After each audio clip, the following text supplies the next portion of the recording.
Salut à tous, bienvenue à nouveau sur WW2FRA. L'air de juin 1941 brûlait non seulement de la chaleur de l'été, mais d'une ambition ardente, d'une certitude inébranlable de victoire. L'Europe tremblait sous la poigne de fer du Troisième Reich. Hitler, le Führer, voyait l'Est comme sa prochaine conquête inévitable, le espace vital, Lebensraum, qui alimenterait son empire de 1000 ans. À 3h15 du matin, le 22 juin, l'opération Barbarossa fut déclenchée. Un rugissement d'acier et de feu déchira l'aube, la plus grande attaque terrestre de l'histoire. 3 millions de soldats allemands, l'avant-garde d'une idéologie implacable, avançaient. Les premiers mois de l'opération Barbarossa virent la Blitzkrieg allemande balayer le territoire soviétique comme un fléau dévastateur. Les divisions blindées, les panzers, étaient des marteaux de guerre, écrasant les lignes de défense, pénétrant profondément au cœur de la Russie. L'air sentait le diesel, la poudre et la poussière des villes rasées. Le son était un crescendo infernal. Le tonnerre des canons, le grincement des chars, le hurlement terrifiant des Stukas en piqué, déversant la mort depuis le ciel. La confiance allemande était palpable, presque arrogante. La victoire semblait être une question de semaines, peut-être de mois. Moscou était en vue, un prix en or. Mais l'immensité de l'Union soviétique était une bête endormie, et le temps, un traître silencieux. Chaque kilomètre conquis exigeait un prix. Chaque victoire s'accompagnait du fardeau d'une ligne de ravitaillement étirée à l'extrême. L'été brûlant céda la place à un automne boueux, transformant les routes en rivières de boue épaisse, engloutissant véhicules et espoirs. Le crissement des pneus fit place au patinage désespéré des chenilles. L'odeur de la sueur et du sang se mêlait à l'odeur humide de la terre remuée. Le sourire confiant sur le visage des soldats allemands commença à vaciller, remplacé par une tension croissante. Et puis, l'hiver.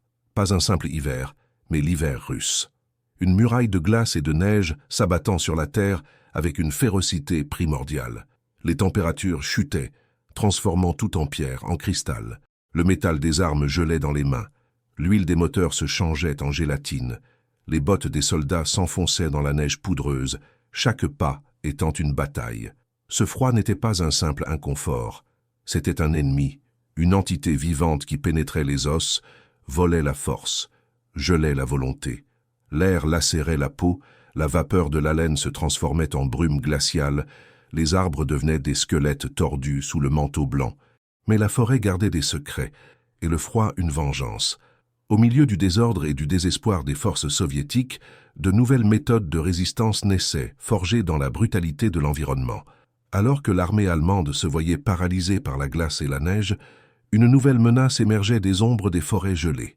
Silencieuses, patientes, létales. Des hommes et des femmes qui connaissèrent la terre, qui se déplaçaient comme des fantômes parmi les arbres blancs, armés de fusils et d'une détermination de fer. Ils allaient transformer la forêt, cet enfer gelé, en leur propre terrain de chasse. Ils seraient les yeux invisibles, les doigts glacés du destin, chassant l'envahisseur avec une précision mortelle. Préparez-vous à plonger dans les horreurs et les actes d'héroïsme de l'une des plus grandes luttes pour la survie. Abonnez-vous maintenant et rejoignez notre légion d'historiens pour revivre le passé et découvrir comment la résilience humaine a façonné le destin. L'étreinte glaciale de la forêt russe était désormais une scène d'ombre où la chasse s'inversait. Les soldats allemands, habitués à porter des coups rapides et décisifs, se retrouvèrent piégés dans un labyrinthe blanc, avec un ennemi invisible qui rôdait derrière chaque arbre, chaque monticule de neige. Le bruit du vent hurlant dans les pins gelés était souvent le seul avertissement avant le claquement sec d'un fusil, un son qui déchirait le silence et fauchait une vie de plus. Il n'y avait pas de ligne de front, seulement un siège constant, un piège mortel où la neige était complice et le froid bourreau. La Blitzkrieg, la tactique de choc et de terreur qui avait pulvérisé l'Europe, trouvait son talon d'Achille non pas dans une armée conventionnelle, mais dans la résilience d'un peuple et dans la cruauté de son propre territoire. Les chars, auparavant invincibles, s'embourbèrent dans la neige profonde, devenant des cibles statiques et métalliques. Les moteurs, réticents à démarrer, laissaient leurs opérateurs exposés au froid mordant et, pire encore, aux yeux glacés qui observèrent de loin. L'odeur de diesel et de métal chaud fut remplacée par l'odeur piquante de bois brûlé dans les feux de camp improvisés, une promesse de chaleur qui attirait souvent une attention indésirable. La confiance allemande s'effondraient sous le poids de cet hiver implacable et de la menace fantôme. Les patrouilles de reconnaissance, autrefois routinières, devinrent des missions suicides. Chaque ombre, chaque buisson couvert de neige, semblait cacher un tireur d'élite soviétique. Les snipers, véritables maîtres du camouflage et de la patience, se fondaient dans le paysage, leurs uniformes blancs se confondant avec le manteau glacé. Des heures, des jours, ils attendaient, immobiles comme des statues de glace, les yeux fixés sur la lunette de leur Mosin Nagant. Un commandant allemand qui se distinguait, un soldat qui allumait une cigarette, un chauffeur qui tentait de réparer un véhicule, tous étaient des cibles potentielles, fauchés avec une précision chirurgicale qui frôlait le surnaturel. Le moral allemand s'effondra. La peur n'était pas seulement celle de la mort, mais de la mort invisible, du sentiment d'être chassé, que la nature et l'ennemi s'unissaient dans une conspiration silencieuse. Les cris de douleur d'un camarade touché résonnaient dans l'immensité blanche, un rappel constant de la vulnérabilité. Les soldats, autrefois arrogants, se recroquevillaient désormais sous leurs casques, évitant tout mouvement brusque, tout bruit inutile. La discipline prussienne, si rigide, commençait à se dissoudre sous la pression constante de la terreur psychologique. Le bruit du vent apportait des chuchotements de paranoïa. La vision d'un arbre qui bougeait légèrement devenait un présage de mort. Pendant ce temps, du côté soviétique, une nouvelle race de héros émergeait, forgés dans l'adversité. Des hommes et des femmes simples, beaucoup d'entre eux chasseurs ou paysans, transformèrent leurs compétences dans le maniement de la forêt et du fusil en une arme létale. Ils connaissaient chaque sentier, chaque cachette, chaque son de l'hiver. Pour eux, la neige et le froid n'étaient pas des ennemis, mais des alliés, un voile protecteur qui dissimulait leurs mouvements et amplifiait leur avantage sur un envahisseur mal préparé. La pénurie de ravitaillement était compensée par l'ingéniosité, le manque d'équipements lourds par la ruse et la létalité individuelle. La guerre n'était plus une question de grande formation et d'avancée mécanisée. Elle était devenue une lutte intime, personnelle, un duel de nerfs et d'adresse au tir. L'odeur du sang frais se mêlait à l'arôme de pain et de glace, un rappel cruel de la réalité. La forêt, autrefois silencieuse, murmurait maintenant des histoires de bravoure et de désespoir, de chasseurs et de chassés. Cet hiver ne serait pas seulement un obstacle, mais le catalyseur d'une résistance qui redéfinirait le sens de la guerre sur le front oriental, transformant chaque arbre en sentinelle et chaque flocon de neige en linceul. La guerre dans la forêt russe n'avait pas de front clair, seulement des zones de mort silencieuses. Le cœur du conflit était désormais une lutte intime, un duel mortel entre l'arrogance envahissante et la résilience défensive. Pour les Allemands, chaque patrouille était une descente aux enfers blancs. Le claquement sec d'un fusil, presque inaudible au-dessus du hurlement du vent, signifiait la perte d'un autre camarade. Un trou net dans le front, une éclaboussure sombre sur la neige immaculée, et le corps tombait rigide avant même de toucher le sol, une victime de plus du froid et d'un ennemi invisible. L'horreur n'était pas seulement dans la mort, mais dans l'attente de celle-ci. L'odeur de pain et de glace se mêlait à l'odeur métallique du sang fraîchement versé, un rappel constant de la fragilité de la vie. Les soldats d'infanterie, habitués auparavant aux avancées rapides, rampaient désormais, les yeux écarquillés, la peur gravée sur leurs visages gelés. Le bruit de leurs propres pas sur la neige compactée ressemblait à un coup de tonnerre, dénonçant leur position. La forêt, autrefois majestueuse, s'était transformée en un labyrinthe d'ombres et de présages où chaque arbre pouvait cacher un tireur d'élite. Du côté soviétique, le paysage était un allié, un bouclier et un terrain de chasse. Des hommes et des femmes, beaucoup d'entre eux civils avant la guerre, furent transformés en snipers létaux. Ils se déplaçaient comme des fantômes, leurs uniformes blancs se fondant parfaitement avec la neige. Lyudmila Pavlichenko, Vassili Zaïtsev, des noms qui deviendrent des légendes, n'étaient que quelques-uns de ceux qui embrassèrent le fusil comme une extension de leur volonté de survivre. Ils ne luttaient pas pour la gloire, mais par vengeance, pour leur terre, pour leur famille. Les embuscades étaient méthodiques, brutales. Un groupe d'Allemands affamés et épuisés se rassemblait autour d'un feu de camp improvisé, la chaleur étant un mirage dans l'immensité glacée. Soudain, le tir d'un sniper. Un officier tombait, sa casquette de fourrure roulant dans la neige. La panique s'installait, les survivants se dispersaient, cherchant une couverture inexistante pour être abattus un par un. Les cris de douleur résonnaient brièvement, avant d'être engloutis par le silence oppressant de l'hiver. Il n'y avait pas de pitié, seulement la logique froide de la survie. La faim et le froid étaient des ennemis aussi mortels que les balles. Les rations allemandes diminuaient, l'eau gelait, les bottes se désintégraient, les pieds se gangrénaient. Des centaines de soldats souffraient d'engelures, leurs extrémités noircissant, se pétrifiant. Le son de la toux sèche et incessante, le gémissement étouffé de douleur, devinrent la bande sonore de cet enfer. L'odeur de chair en décomposition, des plaies ouvertes, se mêlait à l'air glacial, créant un arôme de désespoir. Pendant ce temps, les snipers soviétiques maîtrisaient l'art de la patience. Des heures d'immobilité, le corps engourdi par le froid, la vision fixée sur la lunette. Ils lisaient la neige, le vent, la lumière. Chaque tir était calculé, chaque vie fauchée, une victoire. Ils démoralisaient l'ennemi non seulement en tuant, mais en brisant sa volonté de se battre.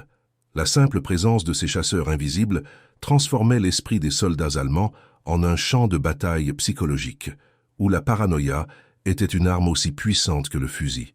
La forêt était un cimetière silencieux parsemé de corps gelés, beaucoup d'entre eux encore debout, pétrifiés dans la posture de leur dernière agonie.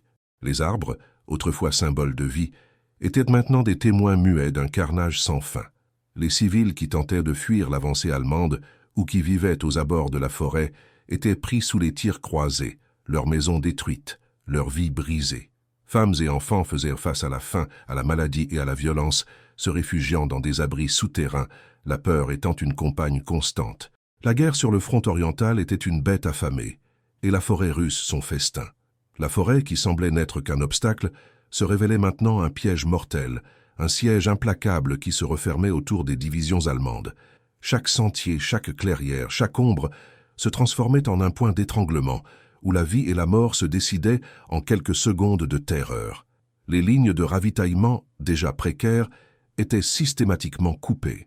Les convois de camions, chargés de munitions, de nourriture et de vêtements chauds, devenaient des cibles faciles pour les snipers et pour les groupes de partisans qui émergeaient du manteau blanc. Le bruit des tirs au loin, suivi du silence, était un sinistre prélude pour ceux qui attendaient des renforts ou un repas chaud. L'odeur de diesel brûlé et de fumée de caoutchouc se mêlait à l'air glacial, une lamentation silencieuse pour l'espoir qui se consumait. La pénurie de ravitaillement était accablante. Les rations diminuaient chaque jour. Du pain congelé, des pommes de terre crues, si ce n'est rien. La faim rongeait l'estomac des soldats, minant leur force et leur morale. L'image d'un pain moisi ou d'un morceau de viande congelée devenait une obsession, un rêve lointain. Les soldats, autrefois vigoureux, maigrissaient, leurs visages pâles et creusés, les yeux vides. Le froid, auparavant un simple inconfort, était devenu un bourreau qui amputait les doigts, les pieds, les nez. La gangrène était une peste silencieuse, se propageant dans les camps improvisés, faisant plus de victimes que de nombreuses balles. Le désespoir et la panique s'installaient. Avec la nourriture rare et la mort qui guettait à chaque coin de rue, la discipline commençait à s'effriter. Là où il y avait auparavant des ordres clairs et une exécution méthodique, régnait désormais le chaos et la brutalité. La recherche de nourriture conduisait les soldats à piller des villages isolés, où les civils, déjà au bord de l'inanition, étaient dépouillés du peu qu'ils possédaient. Les pleurs d'enfants, le regard de désespoir des mères, le cri des hommes impuissants, tout se mélangeait à l'horreur de la guerre. Les exécutions sommaires de paysans soupçonnés de collaborer avec les partisans ou de cacher de la nourriture devinrent une sombre routine, un témoignage de la déshumanisation imposée par la guerre. L'impact sur les civils était dévastateur. Des familles entières étaient arrachées à leur foyer, forcées de marcher dans la neige ou simplement laissées à mourir de faim et de froid. Les réfugiés en exode interminable se traînaient sur des routes gelées, leurs biens attachés à des traîneaux improvisés, leurs visages marqués par l'épuisement et la terreur. Les femmes et les enfants, les plus vulnérables, payaient le prix le plus élevé, victimes de la violence et de l'indifférence. Les villages devenaient des fantômes, leurs maisons brûlées, leurs champs couverts de neige et de corps. L'odeur de fumée de bois brûlé, autrefois un signe de chaleur et de vie, était désormais l'arôme de la destruction et de la mort. L'effondrement moral et physique des forces allemandes était visible. L'orgueil initial, la croyance en l'invincibilité, fondirent comme neige sous un soleil faible. Les soldats qui marchaient autrefois avec confiance se traînaient maintenant, leurs corps courbés, leurs visages couverts d'une barbe gelée et sale. Beaucoup se rendaient à la torpeur du froid, préférant la mort à la continuation de cet enfer. Les déserteurs, peu nombreux mais existants, tentaient d'échapper au piège pour ne trouver qu'un destin encore plus cruel, aux mains du froid ou des partisans. Le bruit des gémissements dans les postes médicaux improvisés, la vision de membres amputés, le décompte constant des morts par gel, tout cela alimentait une spirale de désespoir. La résistance soviétique, de son côté, s'endurcissait encore davantage. Les snipers n'étaient plus seulement des chasseurs individuels. Ils faisaient partie d'un réseau de renseignements et d'attaques qui transformait chaque arbre en poste d'observation, chaque trou dans la neige en cachette. Les partisans, paysans et ouvriers transformés en guérilleros émergèrent des forêts pour attaquer des convois, des ponts et des dépôts, maintenant les forces allemandes dans un état constant d'alerte et d'épuisement. La forêt est devenue une entité vivante, conspirant contre l'envahisseur, ses sons et ses ombres faisant écho à la vengeance d'une terre blessée. Le siège se resserrait, non pas avec des murs de pierre, mais avec la glace, la faim, la paranoïa et la visée précise d'un ennemi invisible. La situation était insoutenable. Des ordres contradictoires arrivaient d'un commandement de plus en plus distant et déconnecté de la réalité brutale du front. Les généraux allemands, autrefois confiants dans leur stratégie de blitzkrieg, faisaient maintenant face au spectre d'un désastre total. Chaque jour, l'espoir d'une offensive de secours diminuait, englouti par l'immensité gelée. La radio crachait des rapports de pertes croissantes, d'unités entières disparaissant dans la neige. La décision, inévitable, commença à planer dans l'air, continuer à se battre jusqu'au dernier homme, ou tenter une retraite désespérée, une fuite de l'enfer blanc. Les commandants se réunissaient dans des tentes gelées, l'odeur du tabac et du désespoir emplissant l'air. Des cartes tachées de sueur et de neige étaient étudiées sous la lumière tremblante des lampes à pétrole. Chaque voie d'évasion semblait être un chemin vers une autre embuscade, chaque direction, une invitation à la mort. L'arrogance prussienne cédait la place au froid constat de la défaite imminente. Ce n'était pas une défaite en rase campagne, contre une armée supérieure, mais une défaite face à la nature elle-même, face à la résilience indomptable d'un peuple qui refusait de céder. L'hiver russe, allié aux snipers et aux partisans, était devenu le plus formidable des ennemis, une muraille impénétrable de glace et de mort. Les tentatives de briser l'encerclement commencèrent, désespérées et futiles. Des colonnes de chars et de véhicules blindés, avec leurs moteurs qui crachèrent dans le froid, tentaient d'avancer sur des pistes enneigées, leurs canons tirant aveuglément vers les arbres. Mais la forêt répondait par le feu précis des snipers, par des explosions de mines improvisées, par le silence mortel qui suivait chaque attaque.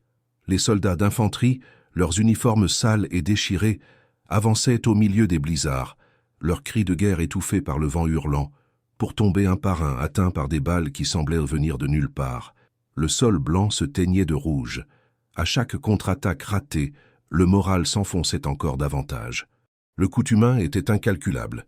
Des corps gelés gisaient partout, certains recouverts d'une fine couche de neige, d'autres empilés dans des tranchées improvisées. Les blessés, sans espoir d'évacuation, agonisaient dans le froid, leurs gémissements se mêlant au bruit du vent. La mort n'était plus un événement, mais une condition, une présence constante et palpable. Les décisions étaient brutales. Abandonner les blessés, sacrifier des unités entières pour tenter d'ouvrir une petite brèche. À chaque instant, à chaque pas, la guerre devenait un choix entre les horreurs. Le point culminant approchait, non pas avec la gloire de la victoire, mais avec l'agonie de la survie. Le point culminant ne fut pas un rugissement de triomphe, mais un gémissement prolongé d'agonie. Les dernières tentatives allemandes de briser l'encerclement ou de consolider des positions se transformèrent en pur carnage. Le bruit des canons, autrefois majestueux, était maintenant une lamentation désespérée, étouffée par la neige qui tombait sans cesse. Chaque mètre avancé était payé par des piles de corps gelés, un tribut macabre à l'entêtement d'un commandement distant qui refusait d'accepter la réalité. La forêt, autrefois un sanctuaire vert, était maintenant un labyrinthe de morts blanches. Les arbres, leurs silhouettes squelettiques contre le ciel gris, semblaient pointer vers le destin inévitable. Les snipers soviétiques, invisibles et implacables, transformèrent chaque clairière en champ d'exécution. Le claquement sec de leurs fusils était le coup de marteau du bourreau, et chaque tir précis, un clou dans le cercueil de l'espoir allemand. Il n'y avait plus d'honneur, seulement la brutalité de la survie, ou la reddition à la mort qui guettait dans chaque ombre. L'odeur de poudre et de sang frais se mêlait à l'odeur piquante des corps en décomposition, certains depuis des jours sous la neige, d'autres tombant à cet instant même, la vie s'échappant dans le froid mordant. Les soldats allemands, autrefois la machine de guerre la plus redoutée d'Europe, n'étaient plus que des ombres affamées et gelées, leurs visages défigurés par la terreur et l'épuisement.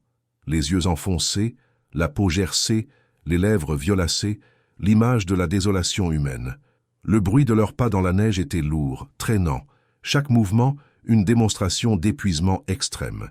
Les décisions des commandants devinrent des tortures morales. Dans des abris improvisés, sous la faible lumière de bougies qui vacillaient avec le vent qui pénétrait les fissures, les généraux débattaient de l'impensable. Abandonner les blessés?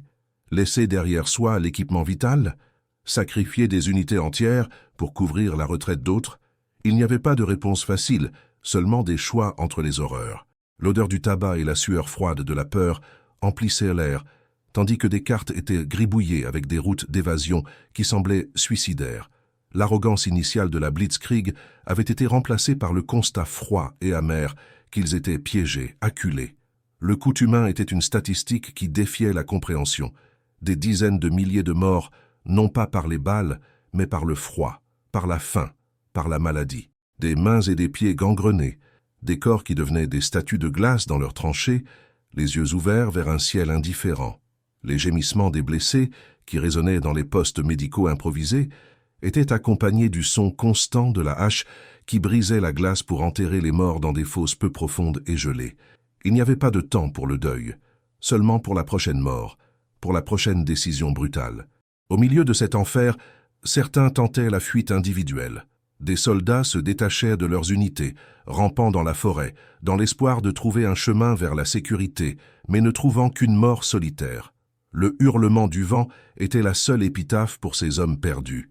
D'autres, dans un dernier acte de défi ou de désespoir, tentèrent des contre-attaques suicides, courant aveuglément vers le feu ennemi, préférant une mort rapide à une agonie prolongée. Le bruit de leurs bottes dans la neige, le cri de guerre qui se transformait en cri de mort, tout se perdait dans la vaste étendue blanche. La reddition, autrefois un tabou impensable pour la Wehrmacht, commença à émerger comme une ombre, une alternative cruelle à l'anéantissement total. L'idée de baisser les armes devant un ennemi considéré comme inférieur, devant les forces qu'ils avaient promis d'écraser en quelques semaines, était humiliante.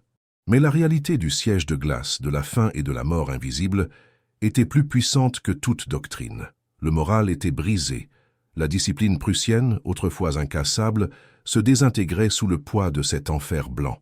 La retraite, pour ceux qui avaient encore la force de se battre, ne serait pas une marche ordonnée, mais une fuite chaotique, une course contre le temps, contre le froid et contre les snipers qui ne donnaient aucun répit. Le plan était simple dans sa brutalité, tenter de se faufiler, de ramper, de rompre l'encerclement, quel qu'en soit le coup, laisser derrière soi les faibles, les blessés, les morts. L'odeur de diesel et de moteurs qui refusaient de démarrer était un rappel constant de la fragilité de leur technologie face à la fureur de la nature. La forêt, qui avait été la scène de la chasse, serait maintenant le couloir de la mort pour ceux qui tentaient de s'échapper. Les snipers soviétiques, avec leurs Mosin Nagant gelés, attendaient patiemment. Leurs yeux, endurcis par la guerre et le froid, observaient chaque mouvement, chaque ombre, prêts pour la dernière moisson.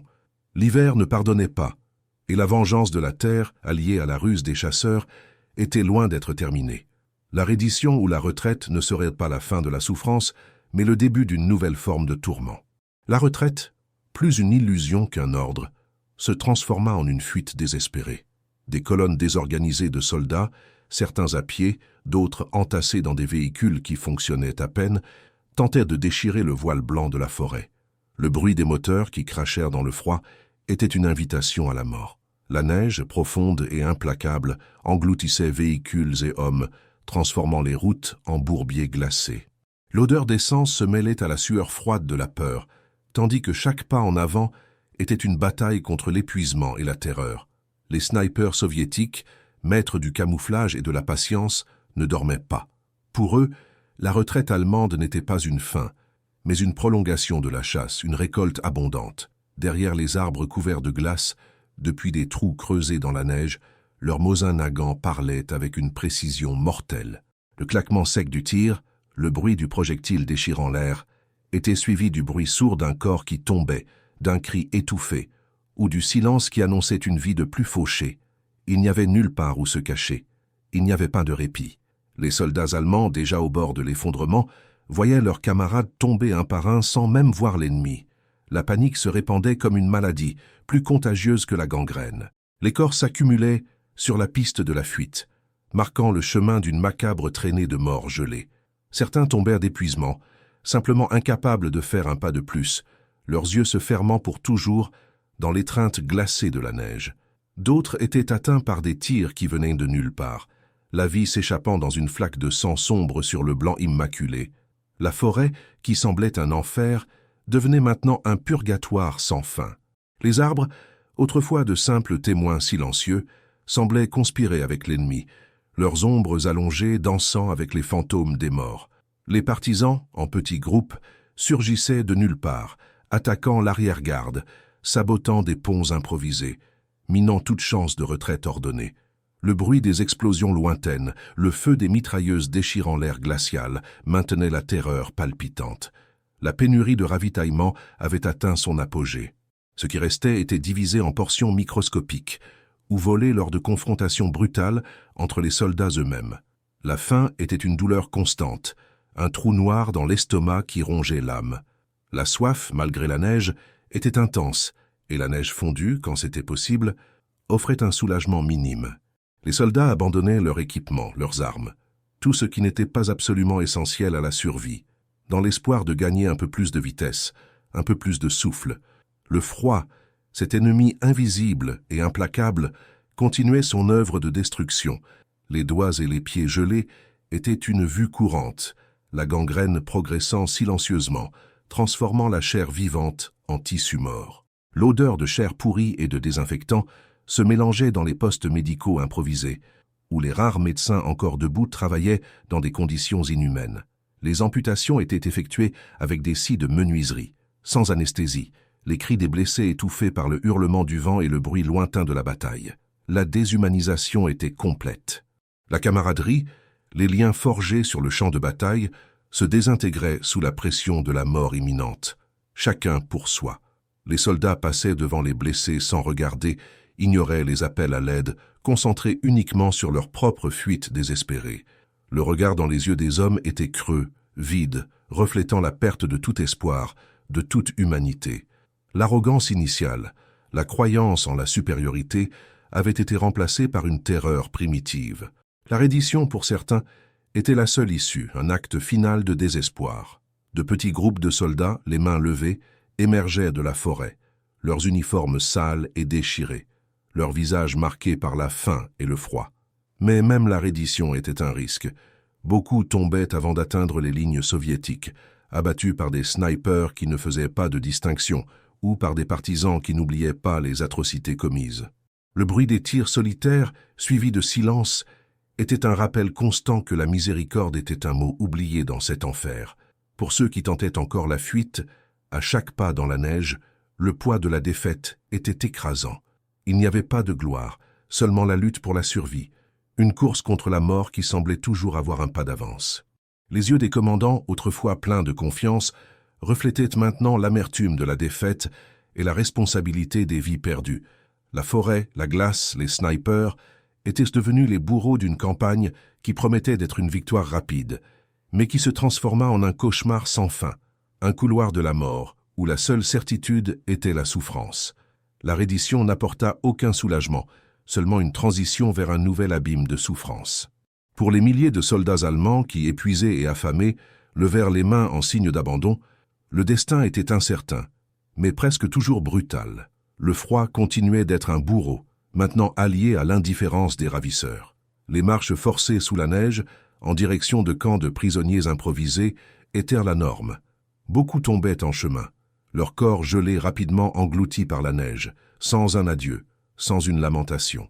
Ceux qui résistaient n'étaient plus que l'ombre d'eux-mêmes, leurs yeux vides de tout espoir.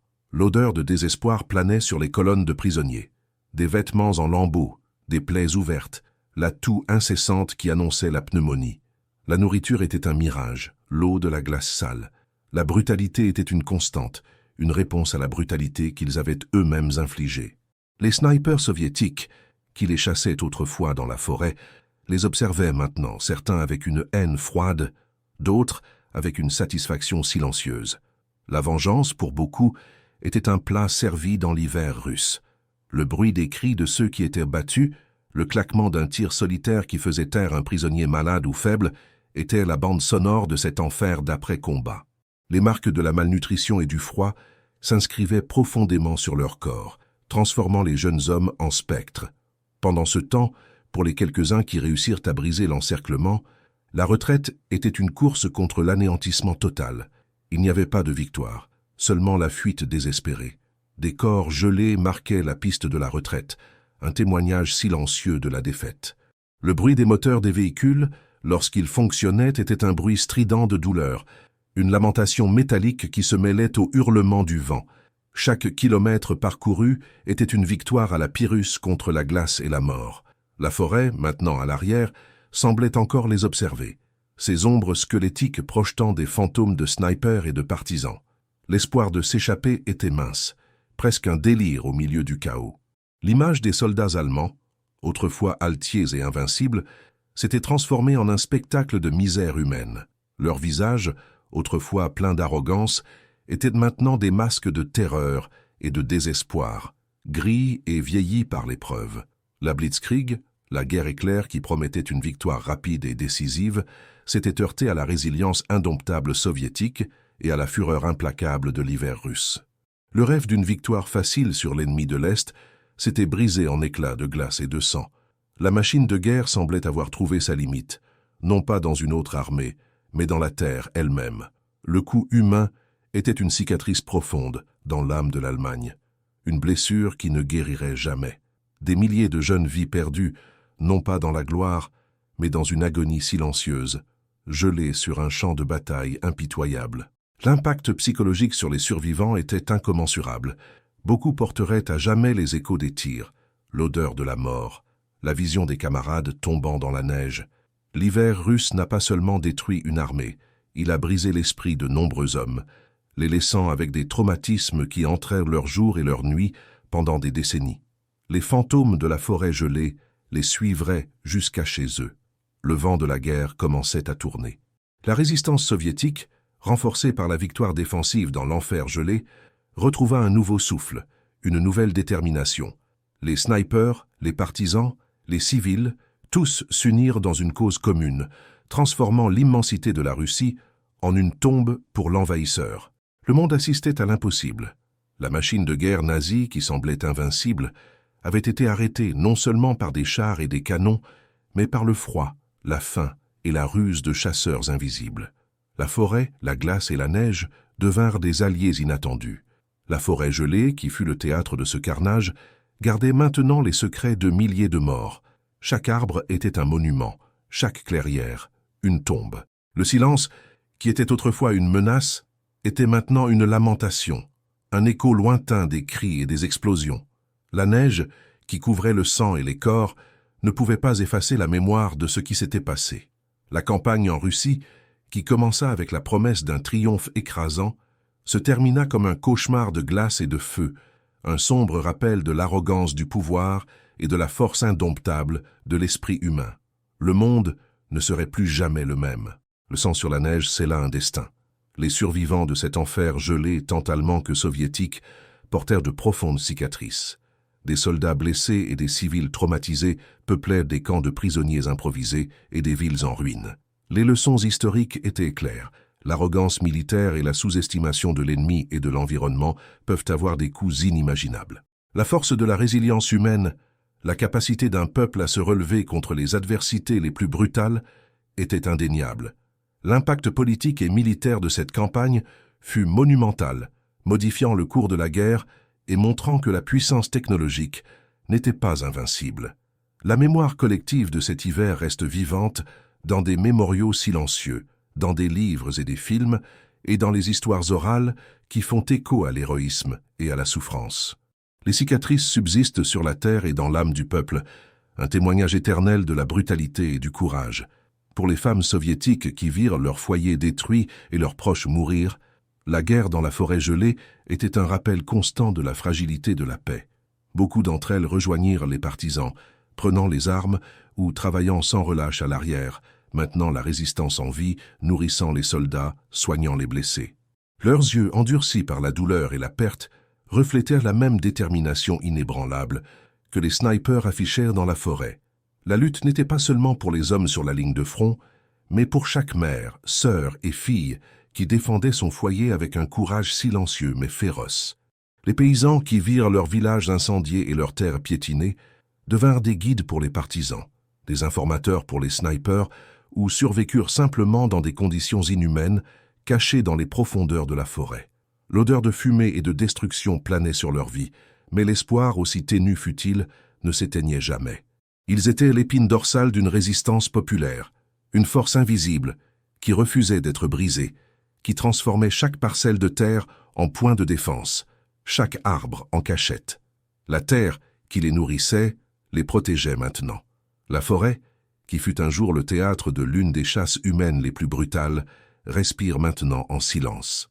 Chaque ruine est un cri contre la guerre, chaque arbre un monument au sacrifice, et le sang dans la neige est un rappel éternel de la résilience et de la tragédie. L'histoire des snipers soviétiques nous enseigne la capacité humaine d'adaptation, de résistance et de transformation du désespoir en tactique. C'est une méditation poétique sur la brutalité de la guerre et le courage de ceux qui ont combattu. C'est une méditation poétique sur la brutalité de la guerre et le courage de ceux qui ont combattu. La mémoire de cette campagne brutale, de cette chasse humaine dans l'enfer gelé, résonne encore aujourd'hui. Non seulement dans les pages des livres d'histoire, mais dans les cicatrices invisibles d'une génération et dans les monuments de pierre qui s'élèvent sous le ciel gris de la Russie, comme l'imposant « La mère patrie vous appelle ». À Volgograd, un rappel éternel de la résistance soviétique, ou les mémoriaux simples et silencieux dispersés dans les forêts de Carélie, où chaque arbre semble chuchoter les noms des défunts. L'arrogance militaire, la croyance en l'invincibilité d'une machine de guerre, est entrée en collision avec la force inébranlable d'un peuple et la fureur implacable de la nature. L'hiver russe n'était pas seulement un décor, il était un protagoniste impitoyable, un allié silencieux de la résistance soviétique. Il a brisé le mythe de la Blitzkrieg, révélant la fragilité du pouvoir face à la résilience humaine et à l'esprit de sacrifice.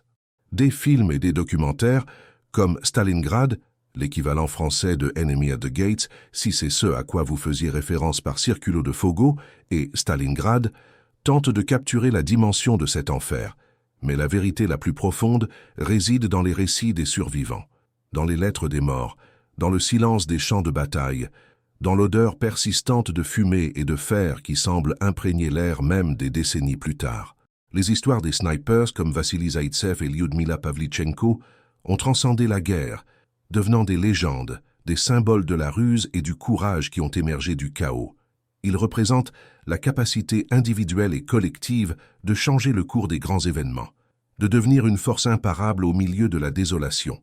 Leurs tactiques, la patience glaciale, la précision mortelle, sont étudiées encore aujourd'hui dans les académies militaires, un héritage inattendu d'une guerre de survie. Mais derrière chaque légende, il y avait un coût humain immense, des millions de vies perdues, des familles déchirées, une terre dévastée. Le sang sur la neige n'était pas seulement une tache, c'était un témoignage, un rappel poignant de la déshumanité de la guerre, du prix de l'ambition aveugle et de la folie idéologique. Aujourd'hui, les échos de cette bataille nous mettent en garde. La forêt, qui fut un jour le théâtre de l'une des chasses humaines les plus brutales, respire maintenant en silence. Chaque ruine est un cri contre la guerre, chaque arbre un monument au sacrifice. Et le sang sur la neige est un rappel éternel de la résilience et de la tragédie. Puissions-nous ne jamais oublier les leçons gravées dans la glace et le sang. Que le courage et la souffrance de cet hiver servent de phare, illuminant le chemin vers un avenir où la paix prévaudra sur la barbarie. L'histoire est un miroir, et nous y voyons les reflets de nos plus grands triomphes et de nos plus sombres chutes. C'est un appel à la réflexion, une ode à la résilience et un cri contre la répétition des erreurs du passé. Le voyage à travers la forêt gelée se termine ici, mais son message, son héritage, persiste, immortel. Aimez, partagez et abonnez-vous pour plus d'histoires épiques de l'histoire. Quelle bataille voulez-vous voir ensuite? Laissez votre commentaire et rejoignez notre voyage à travers le passé.